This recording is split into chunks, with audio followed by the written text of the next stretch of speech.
ओम श्री गणेशाय नमः। श्री सरस्वत्यै नमः। श्री वेदव्यासाय नमः।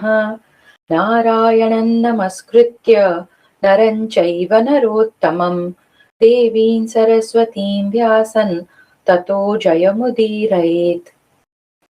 अष्टचत्वारिंशोऽध्यायः। परशुराम जी द्वारा होने वाले क्षत्रिय संहार के विषय में राजा युधिष्ठिर का प्रश्न। वैशंपायन उवाच। वैशंपायन जी कहते हैं, राजन, तदनंतर भगवान श्री कृष्ण, राजा युधिष्ठिर, कृपाचार्य आदि सब लोग तथा शेष चारों पांडव ध्वजा पताकाओं से सुशोभित एवं शीघ्रगामी घोड़ों द्वारा संचालित नगराकार विशाल रथों से शीघ्रता पूर्वक कुरुक्षेत्र की ओर बढ़े। वे सब लोग केश, मज्जा और हड्डियों से भरे हुए कुरुक्षेत्र में उतरे, जहां महामनस्वी क्षत्रिय वीरों ने अपने शरीर का त्याग किया था। वहां हाथियों और घोड़ों के शरीरों तथा हड्डियों के अनेकानेक पहाड़ों जैसे ढेर लगे हुए थे। सब ओर शंख के समान सफेद नरमुंडों की खोपड़ियां फैली हुई थी। उस भूमि में सहस्रों चिताएं जली थी। कवच और अस्त्र शस्त्रों से वह स्थान ढका हुआ था। देखने पर ऐसा जान पड़ता था मानो वह काल के खान पान की भूमि हो और काल ने वहां खान पान करके उच्छिष्ट करके छोड़ दिया हो। जहां झुंड के झुंड भूत विचर रहे थे और राक्षस गण निवास करते थे, उस कुरुक्षेत्र को देखते हुए वे सभी महारथी शीघ्रता पूर्वक आगे बढ़ रहे थे।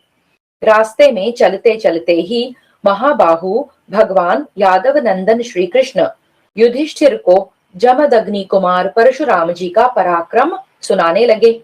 कुंती नंदन, ये जो 5 सरोवर कुछ दूर से दिखाई देते हैं, राम हृद के नाम से प्रसिद्ध हैं। इन्हीं में उन्होंने क्षत्रियों के रक्त से अपने पितरों का तर्पण किया था।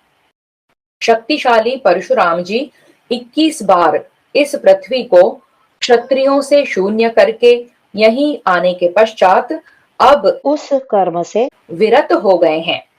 युधिष्ठिर उवाच। युधिष्ठिर ने पूछा, प्रभो, आपने यह बताया है कि पहले परशुराम जी ने 21 बार यह पृथ्वी क्षत्रियों से सूनी कर दी थी। इस विषय में मुझे बहुत बड़ा संदेह हो गया है।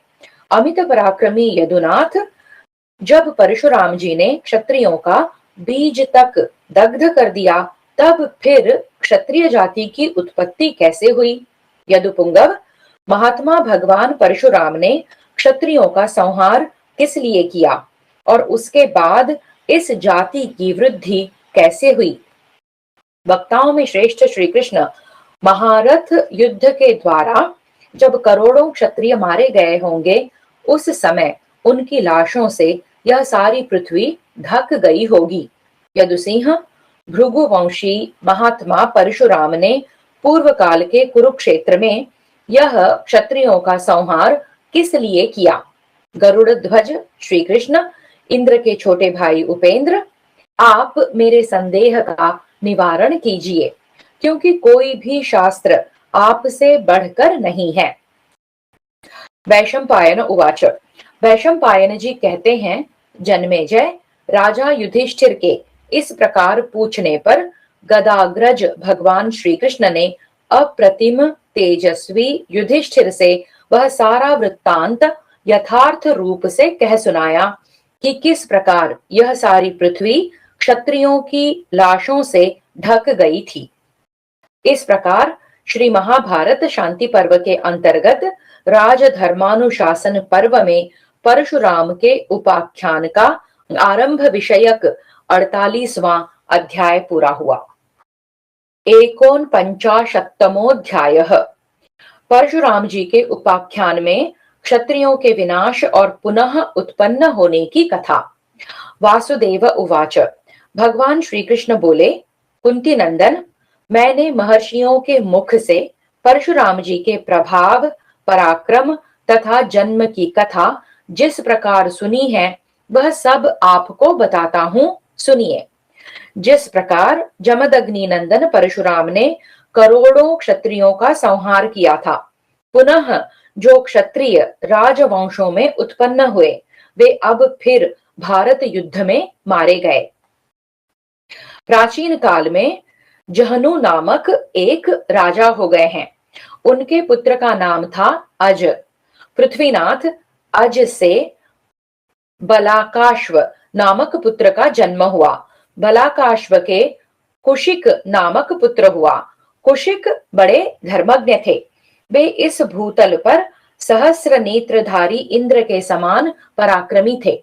उन्होंने यह सोचकर कि मैं एक ऐसा पुत्र प्राप्त करूं जो तीनों लोकों का शासक होने के साथ ही किसी से पराजित न हो, उत्तम तपस्या आरंभ की। उनकी भयंकर तपस्या देखकर और उन्हें शक्तिशाली पुत्र उत्पन्न करने में समर्थ जानकर लोकपालों के स्वामी सहस्र नेत्रों वाले पाक शासन इंद्र स्वयं ही उनके पुत्र रूप में अवतीर्ण हुए। राजन, कुशिक का वह पुत्र गाधी नाम से प्रसिद्ध हुआ। प्रभो, गाधी के एक कन्या थी जिसका नाम था सत्यवती। राजा गाधी ने अपनी इस कन्या का विवाह भृगु पुत्र रुचिक के साथ कर दिया। कुरुनंदन, सत्यवती बड़े शुद्ध आचार विचार से रहती थी। उसकी शुद्धता से प्रसन्न हो रुचिक मुनि ने उसे तथा राजा गाधी को भी पुत्र देने के लिए चरु तैयार किया। भृगुवंशी रुचिक ने उस समय अपनी पत्नी सत्यवती को बुलाकर कहा, यह चरु तो तुम खा लेना और यह दूसरा अपनी मां को खिला देना। तुम्हारी माता के जो पुत्र होगा वह अत्यंत तेजस्वी एवं क्षत्रिय शिरोमणि होगा। इस जगत के क्षत्रिय उसे जीत नहीं सकेंगे। वह बड़े बड़े क्षत्रियों का संहार करने वाला होगा। कल्याणी, तुम्हारे लिए जो यह चरु तैयार किया है, यह तुम्हें धैर्यवान, शांत एवं तपस्या परायण श्रेष्ठ ब्राह्मण पुत्र प्रदान करेगा। अपनी पत्नी से ऐसा कहकर भृगुनंदन श्रीमान रुचिक मुनि तपस्या में तत्पर हो जंगल में चले गए। इसी समय तीर्थ यात्रा करते हुए राजा गाधी अपनी पत्नी के साथ रुचिक मुनि के आश्रम पर आए। राजन, उस समय सत्यवती वह दोनों चरु लेकर शांत भाव से माता के पास गई और बड़े हर्ष के साथ पति की कही हुई बात को उससे निवेदित किया। कुंती कुमार, सत्यवती की माता ने अज्ञानवश अपना चरु तो पुत्री को दे दिया और उसका चरु लेकर भोजन द्वारा अपने में स्थित कर लिया। तदनंतर सत्यवती ने अपने तेजस्वी शरीर से एक ऐसा गर्भ धारण किया जो क्षत्रियों का विनाश करने वाला था और देखने में बड़ा भयंकर जान पड़ता था। सत्यवती के गर्भगत बालक को देखकर भृगु श्रेष्ठ रुचिक ने अपनी उस देव रूपिणी पत्नी से कहा, भद्रे, तुम्हारी माता ने चरु बदल कर तुम्हें ठग लिया। तुम्हारा पुत्र अत्यंत क्रोधी और क्रूर कर्म करने वाला होगा, परंतु तुम्हारा भाई ब्राह्मण स्वरूप एवं तपस्या परायण होगा। तुम्हारे चरु में मैंने संपूर्ण महान तेज ब्रह्म की प्रतिष्ठा की थी और तुम्हारी माता के लिए जो चरु था उसमें संपूर्ण क्षत्रियोचित बल पराक्रम का समावेश किया गया था। परंतु कल्याणी, चरु के बदल देने से अब ऐसा नहीं होगा। तुम्हारी माता का पुत्र तो ब्राह्मण होगा और तुम्हारा क्षत्रिय। पति के ऐसा कहने पर महाभागा सत्यवती उनके चरणों में सिर रखकर गिर पड़ी और कांपती हुई बोली, प्रभो भगवन, आज आप मुझसे ऐसी बात न कहें कि तुम ब्राह्मणाधम पुत्र उत्पन्न करोगी। रुचिक उवाच, रुचिक बोले, कल्याणी, मैंने यह संकल्प नहीं किया था कि तुम्हारे गर्भ से ऐसा पुत्र उत्पन्न हो, परंतु चरु बदल जाने के कारण तुम्हें भयंकर कर्म करने वाले पुत्र को जन्म देना पड़ रहा है। सत्यवत्युवाच। सत्यवती बोली, मुने, आप चाहें तो संपूर्ण लोकों की नई सृष्टि कर सकते हैं, फिर इच्छानुसार पुत्र उत्पन्न करने की तो बात ही क्या है। अतः प्रभो, मुझे तो शांत एवं सरल स्वभाव वाला पुत्र ही प्रदान कीजिए। रुचिक उवाच। रुचिक बोले, भद्रे, मैंने कभी हास परिहास में भी झूठी बात नहीं कही है।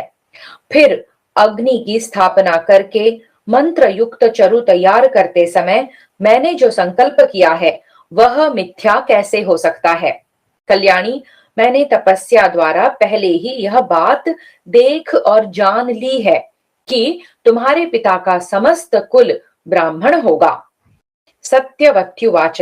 सत्यवती बोली, प्रभो, आप जप करने वाले ब्राह्मणों में सबसे श्रेष्ठ हैं। आपका और मेरा पौत्र भले ही उग्र स्वभाव का हो जाए, परंतु पुत्र तो मुझे शांत स्वभाव का ही मिलना चाहिए। रुचिक उवाच। रुचिक बोले, सुंदरी, मेरे लिए पुत्र और पौत्र में कोई अंतर नहीं है। भद्रे, तुमने जैसा कहा है वैसा ही होगा। वासुदेव उवाच। श्री कृष्ण बोले, राजन, तदनंतर सत्यवती ने शांत, संयम परायण और तपस्वी भृगुवंशी जमदग्नि को पुत्र के रूप में उत्पन्न किया। कुशिक नंदन गाधी ने विश्वामित्र नामक पुत्र प्राप्त किया, जो संपूर्ण ब्राह्मणोचित गुणों से संपन्न थे और ब्रह्मर्षि पदवी को प्राप्त हुए। रुचिक ने तपस्या के भंडार जमदग्नि को जन्म दिया और जमदग्नि ने अत्यंत उग्र स्वभाव वाले जिस पुत्र को उत्पन्न किया वही ये संपूर्ण विद्याओं तथा धनुर्वेद के पारंगत विद्वान, प्रज्वलित अग्नि के समान तेजस्वी क्षत्रिय हंता परशुराम जी हैं। परशुराम जी ने गंधमादन पर्वत पर महादेव जी को संतुष्ट करके उनसे अनेक प्रकार के अस्त्र और अत्यंत तेजस्वी कुठार प्राप्त किए। उस कुठार की धार कभी कुंठित नहीं होती थी।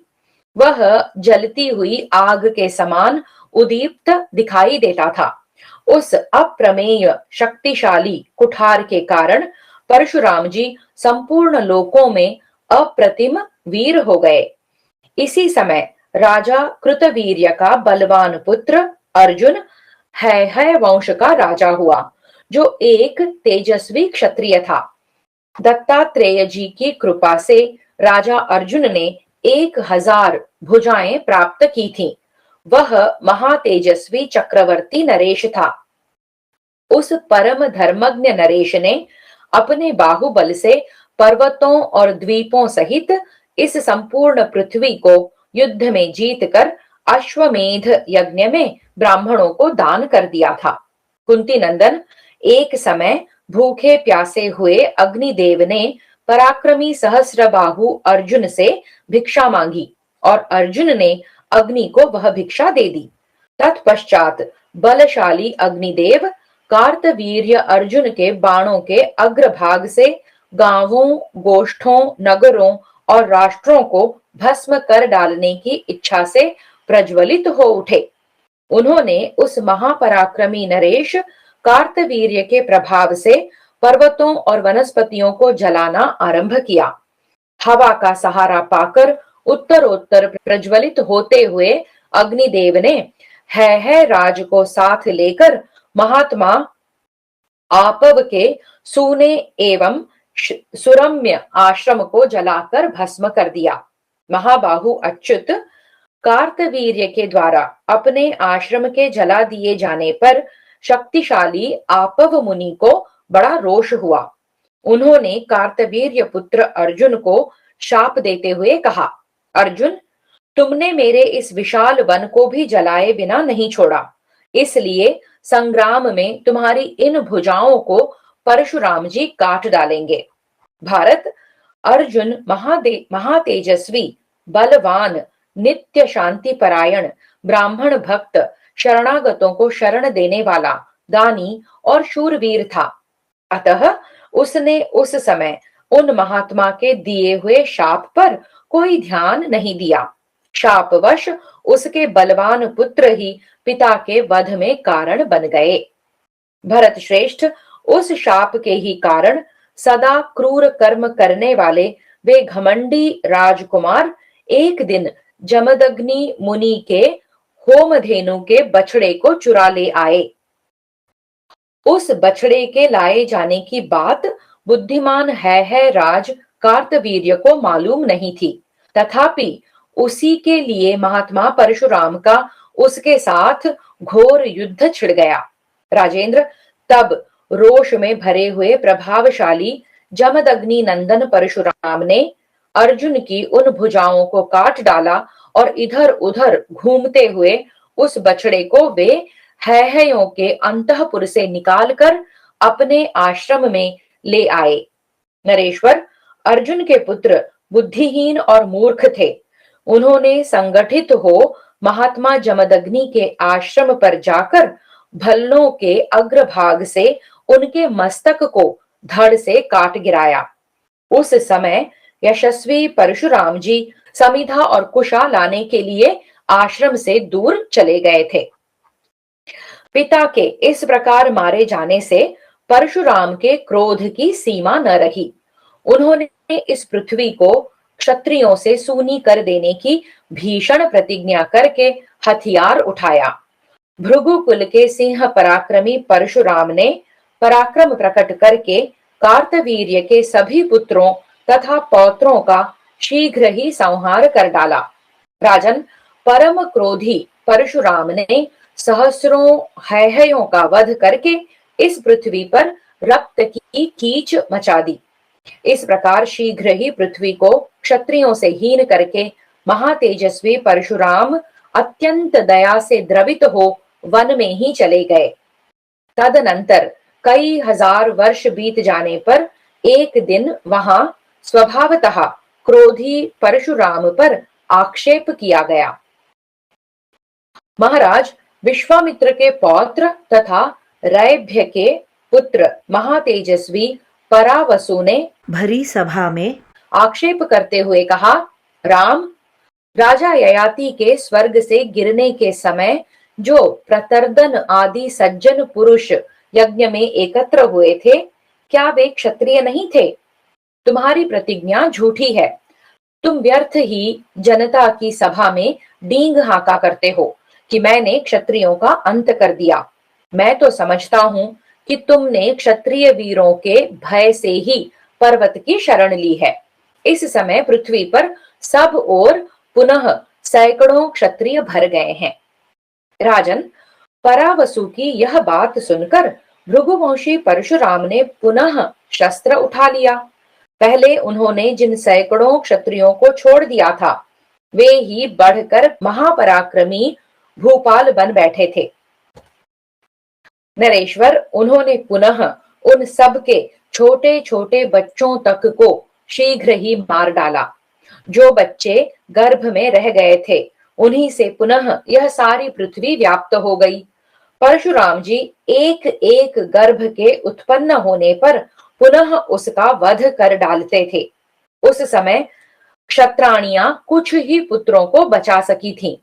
इस प्रकार शक्तिशाली परशुराम जी ने इस पृथ्वी को 21 बार क्षत्रियों से हीन करके अश्वमेध यज्ञ किया और उसकी समाप्ति होने पर दक्षिणा के रूप में यह सारी पृथ्वी उन्होंने कश्यप जी को दे दी। राजन, तदनंतर कुछ क्षत्रियों को बचाए रखने की इच्छा से कश्यप जी ने श्रुक लिए हुए हाथ से संकेत करते हुए यह बात कही, महामुने, अब तुम दक्षिण समुद्र के तट पर चले जाओ। अब कभी मेरे राज्य में निवास न करना। यह सुनकर परशुराम जी चले गए। समुद्र ने सहसा जमदग्नि कुमार परशुराम जी के लिए जगह खाली करके शूरपारक देश का निर्माण किया, जिसे अपरांत भूमि भी कहते हैं। महाराज, कश्यप ने पृथ्वी को दान में लेकर उसे ब्राह्मणों के अधीन कर दिया और वे स्वयं विशाल वन के भीतर चले गए। भरत श्रेष्ठ, फिर तो स्वेच्छाधारी वैश्य और शूद्र श्रेष्ठ द्विजों की स्त्रियों के साथ अनाचार करने लगे। सारे जीव जगत में अराजकता फैल गई। बलवान मनुष्य दुर्बलों को पीड़ा देने लगे। उस समय ब्राह्मणों में से किसी की प्रभुता कायम न रही। काल क्रम से दुरात्मा मनुष्य अपने अत्याचारों से पृथ्वी को पीड़ित करने लगे। इस उलट फेर से पृथ्वी शीघ्र ही रसातल में प्रवेश करने लगी, क्योंकि उस समय धर्म रक्षक क्षत्रियों द्वारा विधि पूर्वक पृथ्वी की रक्षा नहीं की जा रही थी। भय के मारे पृथ्वी को रसातल की ओर भागती देख महामनस्वी कश्यप ने अपने उरुओं का सहारा देकर उसे रोक दिया। कश्यप जी ने उरु से इस पृथ्वी को धारण किया था, इसलिए यह उर्वी नाम से प्रसिद्ध हुई। उस समय पृथ्वी देवी ने कश्यप जी को प्रसन्न करके अपनी रक्षा के लिए यह वर मांगा कि मुझे भूपाल दीजिए। पृथिव्युवाच, पृथ्वी बोली, ब्रह्मन, मैंने स्त्रियों में कई क्षत्रिय शिरोमणियों को छिपा रखा है।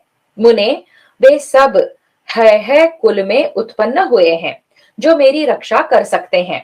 प्रभो, उनके सिवा पुरुवंशी विदुरथ का भी एक पुत्र जीवित है, जिसे वृक्षवान पर्वत पर रीछों ने पालकर बड़ा किया है।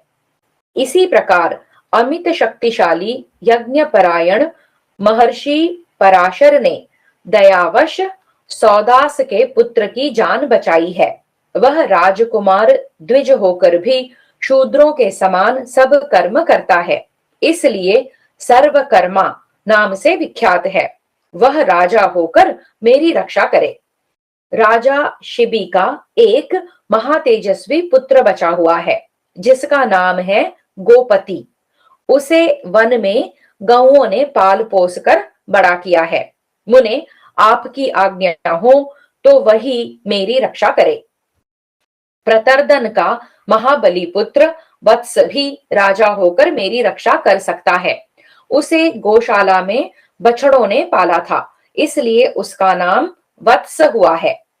दधिवाहन का पौत्र और दिविरथ का पुत्र भी गंगा तट पर महर्षि गौतम के द्वारा सुरक्षित है।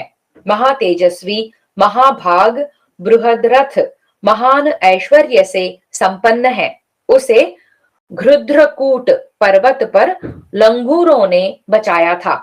राजा मरुत्त के वंश में भी कई क्षत्रिय बालक सुरक्षित हैं, जिनकी रक्षा समुद्र ने की है। उन सब का पराक्रम देवराज इंद्र के तुल्य है। ये सभी क्षत्रिय बालक जहां तहां विख्यात हैं। वे सदा शिल्पी और सुनार आदि जातियों के आश्रित होकर रहते हैं। यदि वे क्षत्रिय मेरी रक्षा करें तो मैं अविचल भाव से स्थिर हो सकूंगी। इन बेचारों के बाप दादे मेरे ही लिए युद्ध में अनायास ही महान कर्म करने वाले परशुराम जी के द्वारा मारे गए हैं। महामुने, मुझे उन राजाओं से उरूण होने के लिए उनके इन वंशजों का सत्कार करना चाहिए। मैं धर्म की मर्यादा को लांघने वाले क्षत्रिय के द्वारा कदापि अपनी रक्षा नहीं चाहती। जो अपने धर्म में स्थित हो उसी के संरक्षण में रहूं, यही मेरी इच्छा है।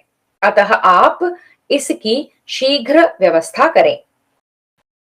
वासुदेव उवाच, श्री कृष्ण कहते हैं, राजन, तदनंतर पृथ्वी के बताए हुए उन सब पराक्रमी क्षत्रिय भूपालों को बुलाकर कश्यप जी ने उनका भिन्न भिन्न राज्यों पर अभिषेक कर दिया। उन्हीं के पुत्र पौत्र बढ़े, जिनके वंश इस समय प्रतिष्ठित हैं। पांडुनंदन, तुमने जिसके विषय में मुझसे पूछा था वह पुरातन वृत्तांत ऐसा ही है। वैशंपायन उवाच, वैशंपायन जी कहते हैं, राजन, धर्मात्माओं में श्रेष्ठ युधिष्ठिर से इस प्रकार वार्तालाप करते हुए यदुकुल तिलक महात्मा श्री कृष्ण उस रथ के द्वारा भगवान सूर्य के समान संपूर्ण दिशाओं में प्रकाश फैलाते हुए शीघ्रता पूर्वक आगे बढ़ते चले गए। इस प्रकार श्री महाभारत शांति पर्व के अंतर्गत राजधर्मानुशासन पर्व में परशुरामोपाख्यान विषयक 49वां अध्याय पूरा हुआ। 50वां श्री कृष्ण द्वारा भीष्म जी के गुण प्रभाव का सविस्तर वर्णन। वैशंपायन उवाच। वैशंपायन जी कहते हैं, राजन, परशुराम जी का वह अलौकिक कर्म सुनकर राजा युधिष्ठिर को बड़ा आश्चर्य हुआ। वे भगवान श्री कृष्ण से बोले, वृष्णि नंदन, महात्मा परशुराम का पराक्रम तो इंद्र के समान अत्यंत अद्भुत है, जिन्होंने क्रोध करके यह सारी पृथ्वी क्षत्रियों से सूनी कर दी। क्षत्रियों के कुल का भार वहन करने वाले श्रेष्ठ पुरुष परशुराम जी के भय से उद्विग्न हो छिपे हुए थे और गाय, समुद्र, लंगूर, रीछ तथा वानरों द्वारा उनकी रक्षा हुई थी। अहो, यह मनुष्य लोक धन्य है और इस भूतल के मनुष्य बड़े भाग्यवान हैं, जहां द्विजवर परशुराम जी ने ऐसा धर्म संगत कार्य किया। तात युधिष्ठिर और श्री कृष्ण इस प्रकार बातचीत करते हुए उस स्थान पर जा पहुंचे जहां प्रभावशाली गंगानंदन भीष्म बाणशैया पर सोए हुए थे। उन्होंने देखा कि भीष्म जी शरशैया पर सो रहे हैं और अपनी किरणों से घिरे हुए सायंकालिक सूर्य के समान प्रकाशित होते हैं। जैसे देवता इंद्र की उपासना करते हैं, उसी प्रकार बहुत से महर्षि ओघवती नदी के तट पर परम धर्ममय स्थान में उनके पास बैठे हुए थे। श्री कृष्ण, धर्मपुत्र राजा युधिष्ठिर, अन्य चारों पांडव तथा कृपाचार्य आदि सब लोग दूर से ही उन्हें देखकर अपने अपने रथ से उतर गए और चंचल मन को काबू में करके संपूर्ण इंद्रियों को एकाग्र कर वहां बैठे हुए महामुनियों की सेवा में उपस्थित हुए।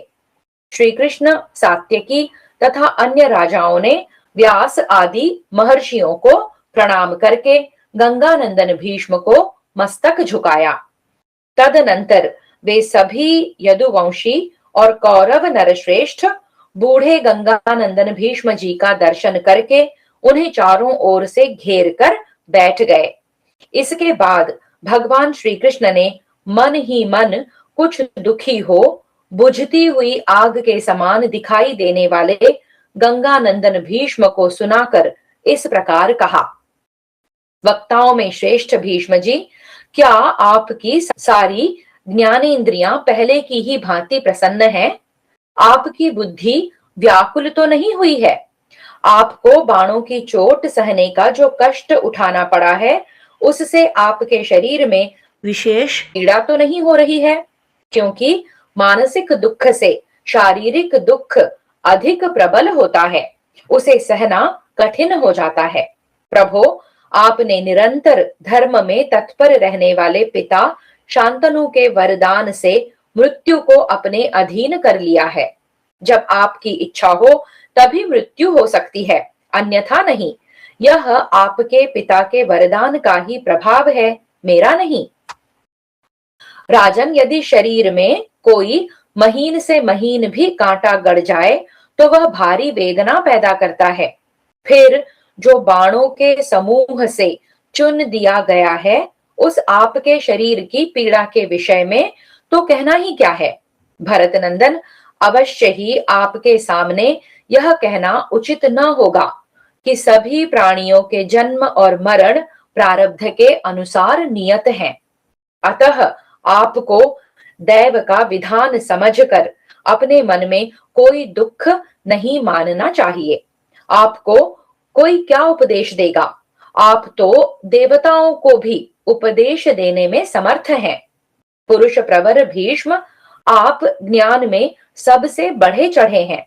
आपकी बुद्धि में भूत, भविष्य और वर्तमान सब कुछ प्रतिष्ठित है। महामते, प्राणियों का संहार कब होता है, धर्म का क्या फल है और उसका उदय कब होता है, ये सारी बातें आपको ज्ञात हैं, क्योंकि आप धर्म के प्रचुर भंडार हैं। आप एक समृद्धिशाली राज्य के अधिकारी थे। आपके संपूर्ण अंग ठीक थे, किसी अंग में कोई न्यूनता नहीं थी। आपको कोई रोग भी नहीं था और आप हजारों स्त्रियों के बीच में रहते थे। तो भी मैं आपको ऊर्ध्वरेता, अखंड ब्रह्मचर्य से संपन्न ही देखता हूं। तात पृथ्वीनाथ, मैंने तीनों लोकों में सत्यवादी, एकमात्र धर्म में तत्पर, शूरवीर, महापराक्रमी तथा बाणशय्या पर शयन करने वाले आप शांतनु नंदन भीष्म के सिवा दूसरे किसी ऐसे प्राणी को ऐसा नहीं सुना है जिसने शरीर के लिए स्वभाव सिद्ध मृत्यु को अपनी तपस्या से रोक दिया हो। सत्य, तप, दान और यज्ञ के अनुष्ठान में, वेद, धनुर्वेद तथा नीति शास्त्र के ज्ञान में, प्रजा के पालन में, कोमलता पूर्ण बर्ताव, बाहर भीतर की शुद्धि, मन और इंद्रियों के संयम तथा संपूर्ण प्राणियों के हित साधन में आपके समान मैंने दूसरे किसी महारथी को नहीं सुना है। आप संपूर्ण देवता, गंधर्व, असुर, यक्ष और राक्षसों को एकमात्र रथ के द्वारा ही जीत सकते हैं, इसमें संशय नहीं है।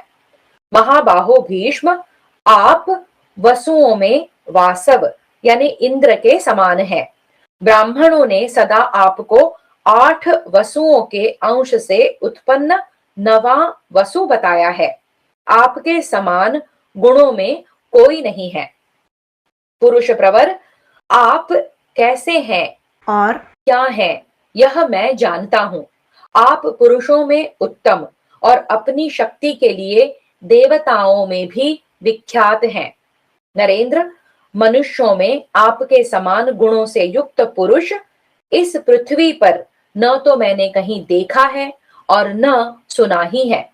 राजन, आप अपने संपूर्ण गुणों के द्वारा तो देवताओं से भी बढ़कर हैं तथा तपस्या के द्वारा चराचर लोकों की भी सृष्टि कर सकते हैं। फिर अपने लिए उत्तम गुण संपन्न लोकों की सृष्टि करना आपके लिए कौन बड़ी बात है। अतः भीष्म, आपसे यह निवेदन है कि ये ज्येष्ठ पांडव अपने कुटुंबी जनों के वध से बहुत संतप्त हो रहे हैं। आप इनका शोक दूर करें। भारत, शास्त्रों में चारों वर्णों और आश्रमों के लिए जो जो धर्म बताए गए हैं वे सब आपको विदित हैं। चारों विद्याओं में जिन धर्मों का प्रतिपादन किया गया है तथा चारों होताओं के जो कर्तव्य बताए गए हैं वे भी आपको ज्ञात हैं। गंगानंदन, योग और सांख्य में जो सनातन धर्म नियत हैं तथा चारों वर्णों के लिए जो अविरोधी धर्म बताया गया है जिसका सभी लोग सेवन करते हैं, वह सब आपको व्याख्या सहित ज्ञात है। विलोम से उत्पन्न हुए वर्ण संकरों का जो धर्म है उससे भी आप अपरिचित नहीं हैं। देश, जाति और कुल के धर्मों का क्या लक्षण है उसे आप अच्छी तरह जानते हैं। वेदों में प्रतिपादित तथा शिष्ट पुरुषों द्वारा कथित धर्मों को भी आप सदा से ही जानते हैं। इतिहास और पुराणों के अर्थ आपको पूर्ण रूप से ज्ञात हैं। सारा धर्मशास्त्र सदा आपके मन में स्थित है। पुरुष प्रवर, संसार में जो कोई संदेहग्रस्त विषय हैं उनका समाधान करने वाला आपके सिवा दूसरा कोई नहीं है। नरेंद्र, पांडुनंदन युधिष्ठिर के हृदय में जो शोक उमड़ आया है उसे आप अपनी बुद्धि के द्वारा दूर कीजिए।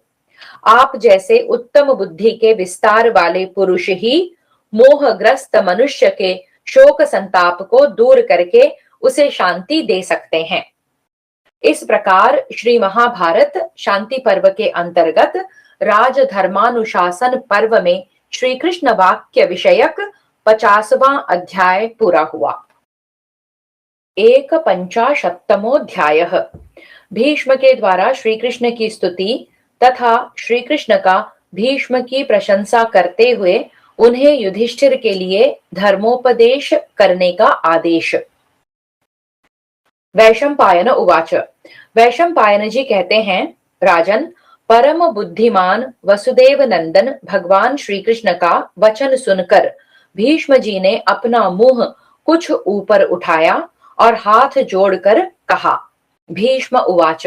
भीष्म जी बोले, संपूर्ण लोकों की उत्पत्ति और प्रलय के अधिष्ठान भगवान श्री कृष्ण, आपको नमस्कार है। ऋषिकेश, आप ही इस जगत की सृष्टि और संहार करने वाले हैं। आपकी कभी पराजय नहीं होती। इस विश्व की रचना करने वाले परमेश्वर, आपको नमस्कार है। विश्व के आत्मा और विश्व की उत्पत्ति के स्थानभूत जगदीश्वर, आपको नमस्कार है। आप पांचों भूतों से परे और संपूर्ण प्राणियों के लिए मोक्ष स्वरूप हैं। तीनों लोकों में व्याप्त हुए आपको नमस्कार है। तीनों गुणों से अतीत आपको प्रणाम है।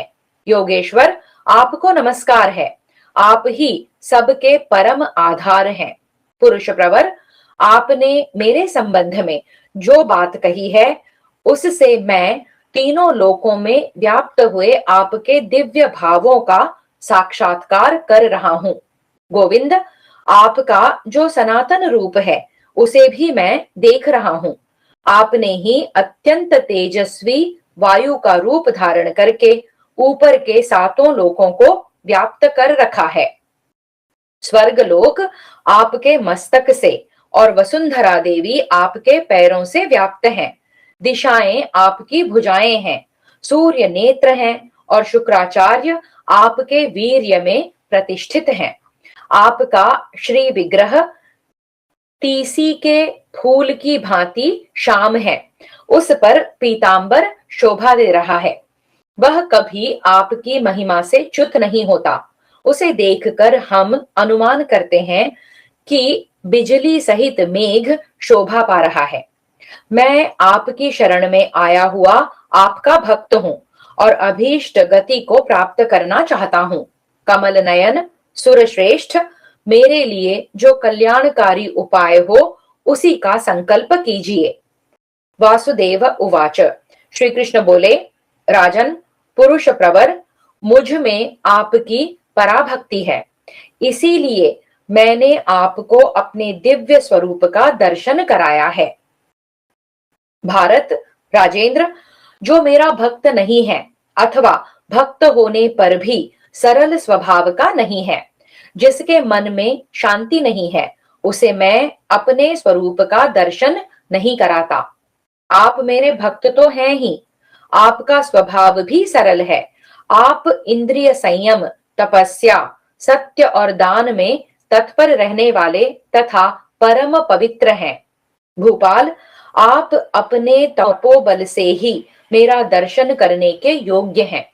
आपके लिए वे दिव्य लोक प्रस्तुत हैं जहां से फिर इस लोक में नहीं आना पड़ता।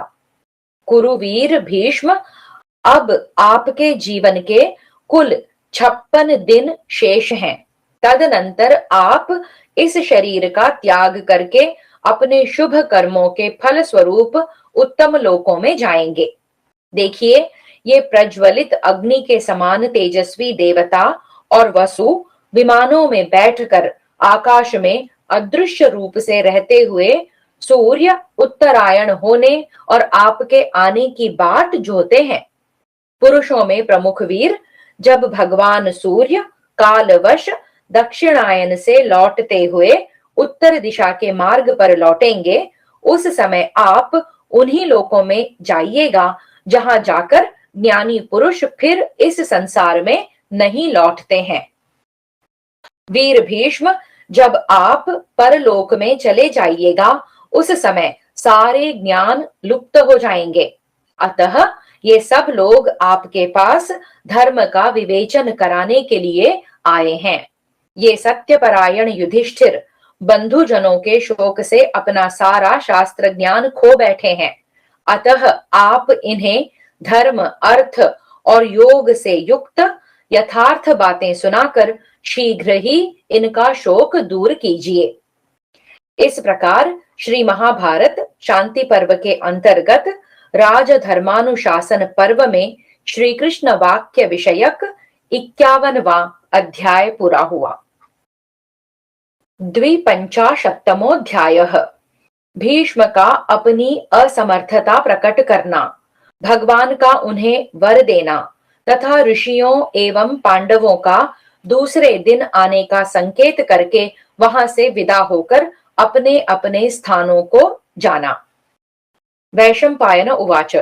वैशंपायन जी कहते हैं, राजन, श्री कृष्ण का यह धर्म और अर्थ से युक्त हितकर वचन सुनकर शांतनु नंदन भीष्म ने दोनों हाथ जोड़कर कहा, लोकनाथ, महाबाहो, शिव, नारायण, अच्युत, आपका यह वचन सुनकर मैं आनंद के समुद्र में निमग्न हो गया हूं।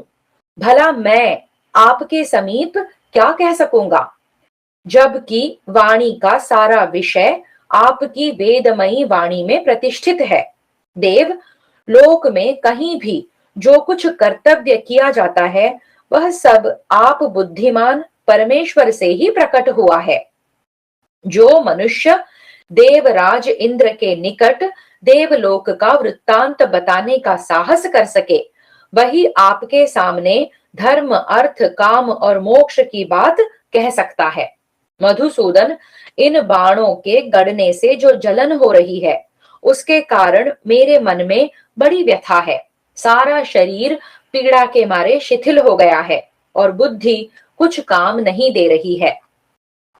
गोविंद, ये बाण विष और अग्नि के समान मुझे निरंतर पीड़ा दे रहे हैं, अतः मुझ में कुछ भी कहने की शक्ति नहीं रह गई है।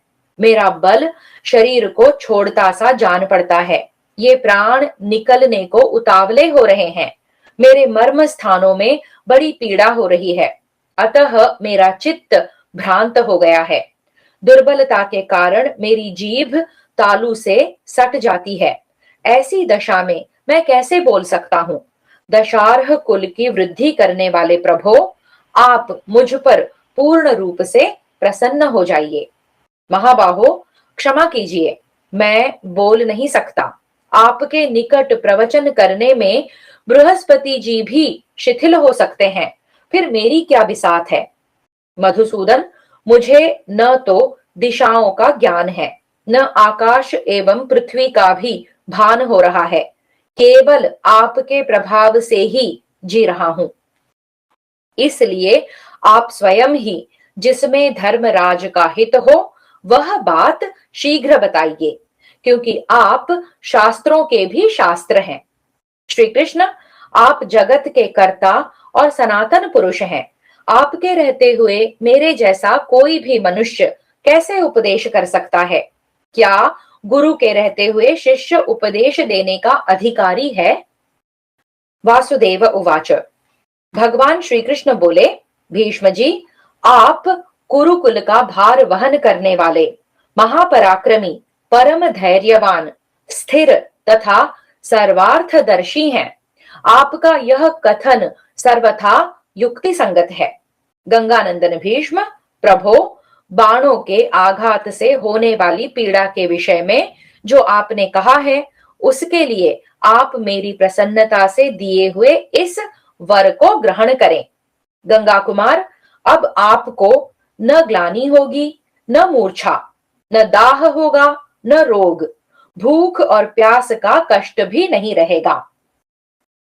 अनघ आपके अंतःकरण में संपूर्ण ज्ञान प्रकाशित हो उठेंगे। आपकी बुद्धि किसी भी विषय में कुंठित नहीं होगी। भीष्म, आपका मन मेघ के आवरण से मुक्त हुए चंद्रमा की भांति रजोगुण और तमोगुण से रहित होकर सदा सत्व गुण में स्थित रहेगा। आप जिस जिस धर्म युक्त या अर्थ युक्त विषय का चिंतन करेंगे उसमें आपकी बुद्धि सफलता पूर्वक आगे बढ़ती जाएगी। अमित पराक्रमी नृपश्रेष्ठ, आप दिव्य दृष्टि पाकर स्वेदज, अंडज, उद्भिज और जरायुज इन चारों प्रकार के प्राणियों को देख सकेंगे। भीष्म, ज्ञान दृष्टि से संपन्न होकर आप संसार बंधन में पड़ने वाले संपूर्ण जीव समुदाय को उसी तरह यथार्थ रूप से देख सकेंगे जैसे मत्स्य निर्मल जल में सब कुछ देखता रहता है। वैशंपायन उवाच। वैशंपायन जी कहते हैं, राजन, तदनंतर व्यास सहित संपूर्ण महर्षियों ने ऋक, यजु तथा सामवेद के मंत्रों से भगवान श्री कृष्ण का पूजन किया। तत्पश्चात जहां गंगापुत्र भीष्म और पांडुनंदन युधिष्ठिर के साथ वृष्णिवंशी भगवान श्री कृष्ण विराजमान थे, वहां आकाश से सभी ऋतुओं में खिलने वाले दिव्य पुष्पों की वर्षा होने लगी। सब प्रकार के बाजे बजने लगे, अप्सराओं के समुदाय गीत गाने लगे। वहां कुछ भी ऐसा नहीं देखा जाता था जो अहितकर और अनिष्टकारक हो। शीतल, सुखद, मंद, पवित्र तथा सर्वथा सुगंध युक्त वायु चल रही थी। संपूर्ण दिशाएं शांत थीं और उनमें रहने वाले पशु एवं पक्षी शांत भाव से मनोहर वचन बोल रहे थे। इसी समय दो ही घड़ी में भगवान सहस्र किरणमाली दिवाकर पश्चिम दिशा के एकांत प्रदेश में वहां के वन प्रांत को दग्ध करते हुए से दिखाई दिए। तब सभी महर्षियों ने उठकर भगवान श्री कृष्ण, भीष्म तथा राजा युधिष्ठिर से विदा मांगी। इसके बाद पांडवों सहित श्री कृष्ण, सात्यकी, संजय तथा शरद्वान के पुत्र कृपाचार्य ने उन सबको प्रणाम किया। उनके द्वारा भली भांति पूजित हुए वे धर्म परायण महर्षि हम लोग फिर कल सवेरे यहाँ आएंगे ऐसा कहकर तुरंत ही अपने अपने अभीष्ट स्थान को चले गए। इसी प्रकार श्री कृष्ण और पांडव भी गंगानंदन भीष्म जी से जाने की आज्ञा ले उनकी परिक्रमा करके अपने मंगलमय रथों पर जा बैठे।